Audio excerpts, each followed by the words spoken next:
तो फ्रेंड्स, यदि आपका भी सपना है कि अपना खुद का ब्यूटी पार्लर हो, लेकिन कुछ रीज़न की वजह से कुछ तो है जो रोक रहा है, कुछ पुश नहीं मिल पा रहा, किक नहीं मिल पा रही, तो इस कंडीशन में क्या करें, कुछ रुकावट आ रही है। अगर आपके मन में है ब्यूटिशियन बनना या फिर अपना पार्लर खोलना, तो आज का वीडियो हो सकता है आपके लिए बहुत ज़्यादा इन्फॉर्मेटिव, क्योंकि आज मैं आपको बताने वाली हूँ 7 ऐसी टिप्स। आई होप कि आपको ये टिप्स बहुत ज़्यादा काम आएंगी, क्योंकि जब मैं अपना पार्लर खोलने वाली थी, मतलब ये कम से कम 10 साल पहले की बात है, तो मैं बहुत ज़्यादा परेशान रहती थी और मुझे काफ़ी इन चीज़ों से हेल्प मिली है। तो अगर आपको भी इन चीज़ों में से कुछ भी चीज़ अच्छी लगती है, कोई भी बात आपके लिए यूज़फुल लगती है, तो प्लीज़ वीडियो को लाइक करना ना भूलें, साथ ही साथ चैनल को सब्सक्राइब भी करें, ताकि मैं अपने चैनल पर जो भी पार्लर की ट्रीटमेंट्स, होम रेमेडीज़, पार्लर के फुल कोर्स, सेल्फ कोर्स सब अपलोड करती हूँ, तो वो जानकारी भी आपको मिल सके, नए नए वीडियोस आप तक पहुँच सकें। और बेल आइकन को भी ज़रूर प्रेस करें, ताकि जैसे ही मैं कोई नए वीडियोस अपलोड करूँ आप तक पहुँच जाएं। तो सबसे पहले बात करते हैं पॉइंट नंबर 1 की, कि अगर आपको ब्यूटी पार्लर खोलना है तो आपने सीखा होगा या फिर सीखना चाहते हैं।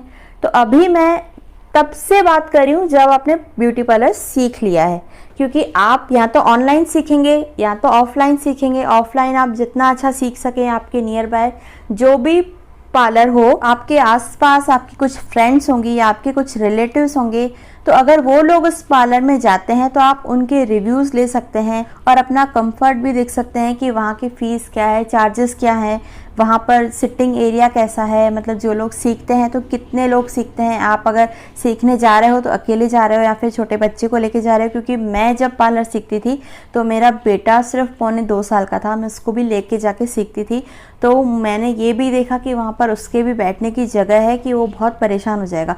मतलब इन छोटी छोटी बातों का ध्यान रखिए। सबसे पहले तो आप ब्यूटी पार्लर सीखिए, और सीखने के लिए आप मेरे चैनल पर भी विज़िट कर सकते हैं। प्लेलिस्ट में मैंने थ्रेडिंग से लेके मेकअप तक, हेयर कट, सारी चीज़ें वहाँ पर डाल दी हैं। उसके साथ साथ होम रेमेडीज़ के भी बहुत सारे वीडियोज़ हैं, क्योंकि अगर आप ब्यूटी पार्लर खोलने में इंटरेस्टेड हैं तो आपको सिर्फ पार्लर की ट्रीटमेंट्स ही नहीं, बल्कि होम रेमेडीज़ के बारे में भी पूरी जानकारी होनी चाहिए। क्योंकि अगर कभी आपके क्लाइंट आपसे पूछते हैं, दीदी हेयर फॉल हो रहा है, हेयर फॉल के लिए कुछ बताइए, हम घर पर ही करना चाहते हैं, या कुछ टाइम के लिए कोई आपकी बहुत खास पुरानी क्लाइंट बाहर जा रही हैं और आपसे कुछ होम रेमेडीज़ की टिप्स मांग रही हैं और आपको कुछ भी पता नहीं है, तो ये बिल्कुल भी सही नहीं है। आपको एटलीस्ट 2 चीज़ें जो कारगर हों और जेन्युइन हो आपको पता होनी चाहिए। 2 से 3 चीज़ें, कि ज़रूरी नहीं है कि जैसे आप बता रहे हैं कि डार्क सर्कल के लिए आप आलू और खीरे का रस लगाकर आप लगा सकते, तो ज़रूरी नहीं है कि हर कोई इतना टाइम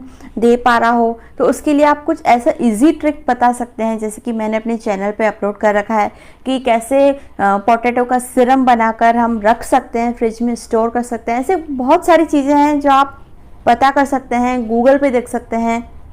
बहुत सारी जानकारी इकट्ठा करके आप अपने पास रखें उनको, जो जो उनमें से जेन्युइन चीज़ें हैं वो सब आपको पता होनी चाहिए।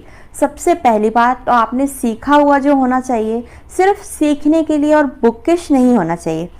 मेरे कहने का मतलब है, अगर आप थ्रेडिंग बना रहे हो तो आपको थ्रेडिंग के बेसिक्स तो पता है कि थ्रेडिंग 5 तरीके के शेप होते हैं, थ्रेडिंग का ये वाला धागा अच्छा रहता है। लेकिन सबसे बड़ी बात है कि जब आप किसी क्लाइंट की थ्रेडिंग बना रहे हो तो बनाते समय आपने बेसिक सी चीज़ों का ध्यान रखा। क्या आपने स्किन इस तरह से पकड़वाई?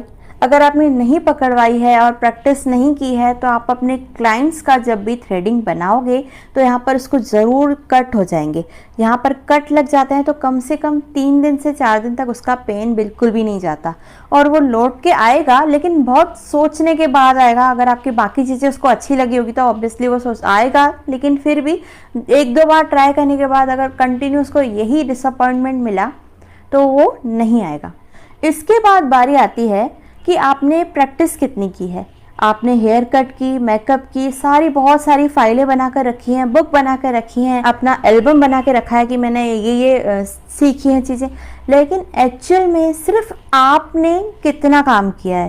क्या आपने मेकअप के बहुत अच्छे अच्छे मॉडल्स रेडी किए हैं?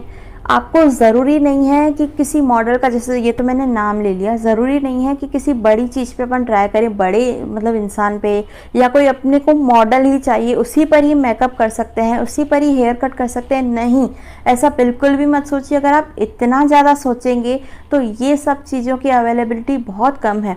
आपको मैं बताऊं, एक सच बात बता रही हूँ, मतलब आज मैंने ये जो वीडियो बनाया है ना, इसीलिए बनाया है ताकि जो भी मैं आपको चीज़ें बताऊं बिल्कुल जेन्युइन हो और आप कर पाओ।